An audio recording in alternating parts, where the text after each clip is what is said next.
моҳи июни соли ҷорӣ дар шаҳри хуҷанд ҳаштумин ярмаркаи байналмилалии савдосуқ 2022 баргузор гардид. Дар доираи ин ярмаркаи байналмилалӣ форум таҳти унвони имкониятҳои тиҷорату сармоягузорӣ ва дурнамои рушди ҳамкориҳо доир шуд, ки дар он намояндагон аз ҳукумати ҷумҳурии Тоҷикистон, ҷумҳурии Ӯзбекистон, сафирони якқатор давлатҳо, шарикони рушди Тоҷикистон, доираҳои соҳибкориву сармоягузорӣ аз давлатҳои дуру наздик иштирок намуданд. Дар раванди форум ривоҷ додани ҳамкорӣ, лоиҳаҳои авзалиятноки рушди минтақаҳо ва ҷалби сармоя мавриди баррасӣ қарор гирифт. Пас аз баргузории форум, меҳмонон дар маросими кушодашавии ярмаркаи байналмилалии савдосуқ 2022 ширкат варзиданд. Дар ярмаркаи мазкур дар умум зиёда аз 400 нафар меҳмонон аз Федератсияи Русия, Ҷумҳуриҳои Қазоқистон, Ӯзбекистон, Эрон, Туркия, Чин ва Арабистони Саудӣ ширкат варзиданд. Дар ин ярмарка аз ҷониби 200 корхонаҳои саноатии вилоятии Суғ ва хоҷагиҳои деҳқонӣ маҳсулотҳои истеҳсоли ватанӣ ба намоиш гузошта шуд. Дар ҷараёни баргузории ин чорабинии байналмилалӣ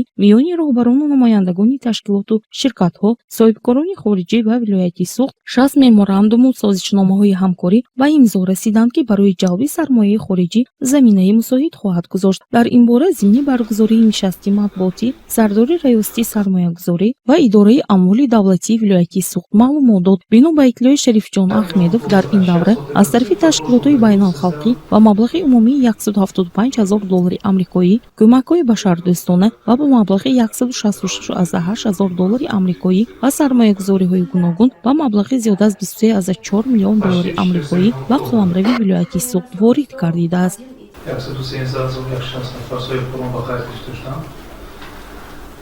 аз ин вазиф намуд, ки бо шаҳодатнома 11757 нафар, хоҷигиҳои деҳқонӣ бошад 66233 нафар, бо патент 20125 нафар, бо шаҳодатномаҳои бо шартҳои махсус 15075 нафарро ташкил медиҳад.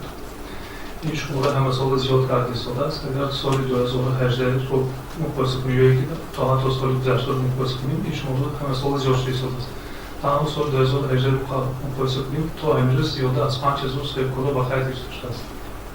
нишасти матбуотии чорсохтор дар якҷоягӣ баргузор шуд. Бино ба итлои сардори сарраёсати молияи вилояти Суғ Анвар Мирзозода, маблағгузории қисми хароҷоти буҷети вилоят дар имсолаи 1 соли 2022 тибқи талаботи Қонуни Ҷумҳурии Тоҷикистон дар бораи буҷети давлатии Ҷумҳурии Тоҷикистон барои соли 2022 ва дар асоси қарорҳои Маҷлиси вакилони халқи вилоят ва шаҳру ноҳияҳо бароҳмонда шуда, дар ин давра мувофиқи ҳисоби пешакӣ ба иқтисодиёту иҷтимоиёти вилоят дар маҷмӯи 1,213,5 миллион сомонӣ равона гардидааст. Маблағҳои буҷетӣ асосан ба соҳаҳои иҷтимоӣ, аз ҷумла маориф, тандурустӣ, фарҳанг, варзиш равона гардидааст. дар маҷмӯъ мунтазам аттестатсия гузаронда мешавад дар 3 соли як маротиба хизмати давлатӣ ва оиди бозормӯзиш ҳамасола нақшаи гузарондани курсҳои таҳмили ихтисос аз ҷониби вазорати молии ҷумҳурии Тоҷикистон таъсис карда мешавад. дар донишкадаи молия ва иқтисоди ҷумҳурии Тоҷикистон, донишкадае ки назди вазорати молии ҷумҳурии Тоҷикистон бошад, дар 2 сол як маротиба тамоми кормандон аз рӯи таъмини иқтисос гузаронда мешаванд. ҳамаи кормандони маҳкамати молия. Муниса Атаева, Равшан Тоҳиров, Азия.